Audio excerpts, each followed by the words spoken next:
Good morning class fifth. कल हमने आपको यहाँ तक कंप्लीट करा दिया था, ठीक है। फार्मर्स इन विदर्भा, अब हम यहाँ से स्टार्ट करेंगे। चलिए।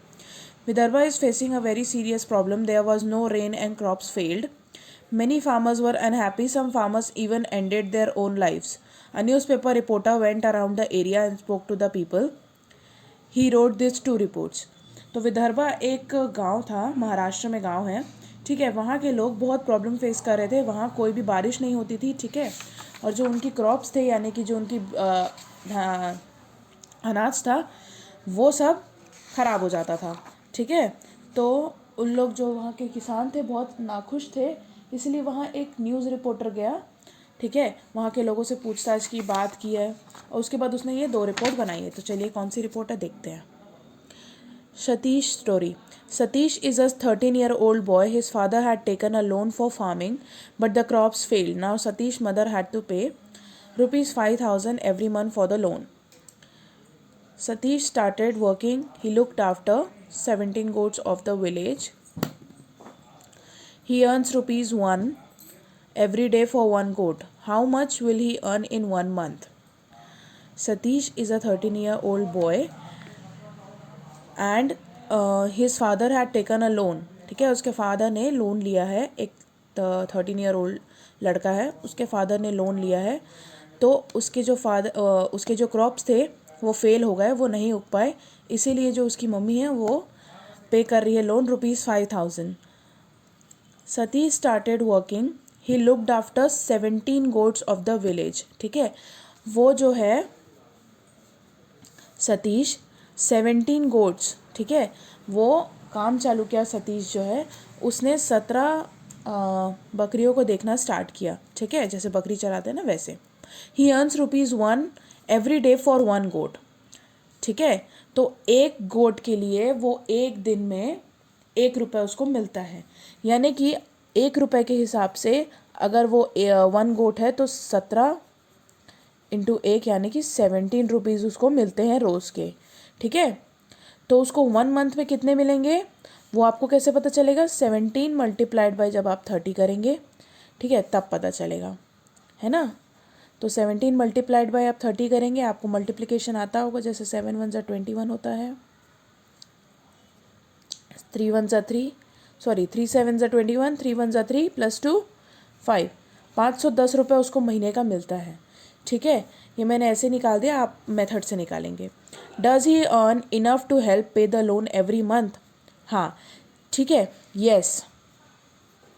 अब उसको एक साल में कितने मिलेंगे? तो अगर उसको 510 जो है वो एक महीने में मिल रहा है, तो उसको 12 महीने में कितना मिलेगा? ठीक है, 12 महीने में कितना मिलेगा उसको?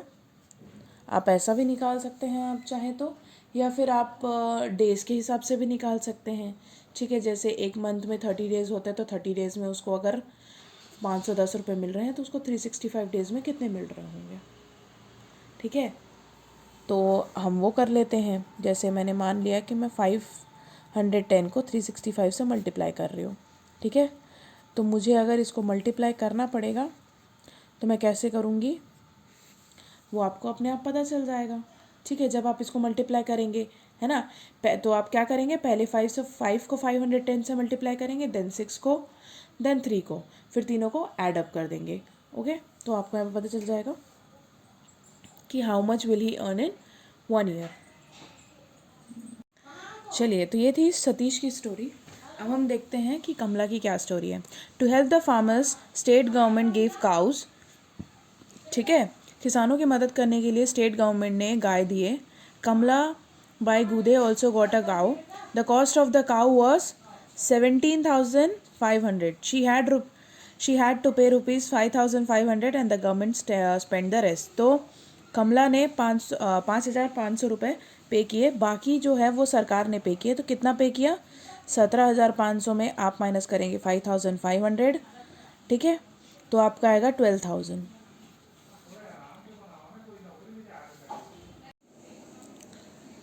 If 9 people from her village got cows, how much did the government spend in all? तो गवर्नमेंट ने 12,000 एक काव के पीछे स्पेंड किया था, क्योंकि 5,500 तो फार्मर्स लोग दिए, ठीक है।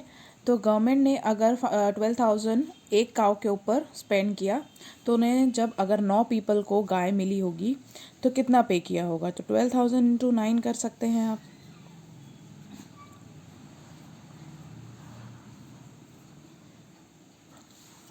ठीक है, तो ये होगा 1,08,000। ठीक, but Kamlabai was not happy. She had to spend ₹85 every day on the cow. She made some money by selling the milk, but still she wanted to sell the cow. If Kamlabai spends ₹85 a day, find out how much she will spend on cow in 1 month. So 85 multiplied by 30. Why 30? Because एक महीने में 30 days होते हैं। Okay, तो अगर एक दिन में 85 रुपीज़ वो स्पेंड कर रही है काव के पीछे, तो 30 डेज में वो कितने स्पेंड कर रही है, यानी कि एक महीने में वो कितना स्पेंड कर रही है, ये आप बताएंगे। ठीक है, द काव gives 8 litre of milk every day, how much will it give in 1 month? Again 8 multiplied by 30, 240 liters. Okay, if the milk is sold at ₹9 per liter, how much money will Kamlabai make in 1 month? अब यहाँ पर अपन ने निकाला था कि एक महीने में कितने लीटर मिल्क मिल रहे हैं। ठीक है, काव कितने लीटर मिल्क देती है एक महीने में, तो 240। अगर उस 1 लीटर का 9 रुपीज़ है तो वो एक महीने में कितना कमाएगी, यानी कि 240 मल्टीप्लाइड बाय 9। ठीक है, इसका भी आंसर आप लोग मल्टीप्लाई करके लिखेंगे। So the money spent on keeping the cow was, यहाँ पर आप ये आंसर लिखेंगे। ठीक है, money earned by selling the milk. ठीक है, so the money spent on keeping the cow was, यहाँ पर जो आपने 85 मल्टीप्लाइड बाय 30 किया था, ठीक है, जो भी आंसर आपका निकला था वो यहाँ लिखेंगे आप। Okay, money earned by selling the milk, तो ये वाला लिखेंगे आप 240 multiplied by 9। Okay, which is more, money spent on the cow और money earned from it, how much? ठीक है, आपको ये बताना है कि ये दोनों में से कौन सा ज़्यादा है। ठीक है, और कितना ज़्यादा है वो भी बताना है। तो आप जब इसका आंसर निकाल लेंगे तो आपको अपने आप पता चल जाएगा कि कौन सा ज़्यादा है और कितना ज़्यादा है। Explain why she wanted to sell the cow, तो कमलाबाई को गाय बेचनी थी। तो यहाँ पे जाहिर सी बात है कि अगर मैं ये आपको पूछती हूँ कि 85 मल्टीप्लाइड बाय 30 और 240 मल्टीप्लाइड बाय 9, ये दोनों में जाहिर सी बात है कि 85 मल्टीप्लाइड बाय 30 जो होगा अगर वो ज़्यादा होगा, इसीलिए उसे गाय बेचनी थी। ठीक है, तो यहाँ पे भी आपको इसका आंसर मिल जाएगा, explain why she wanted to sell the cow. ठीक है, जब आप ये दोनों का आंसर निकालेंगे तो आपको ये दोनों का आंसर अपने आप समझ में आ जाएगा। ओके, तो ये भी आप कंप्लीट करेंगे।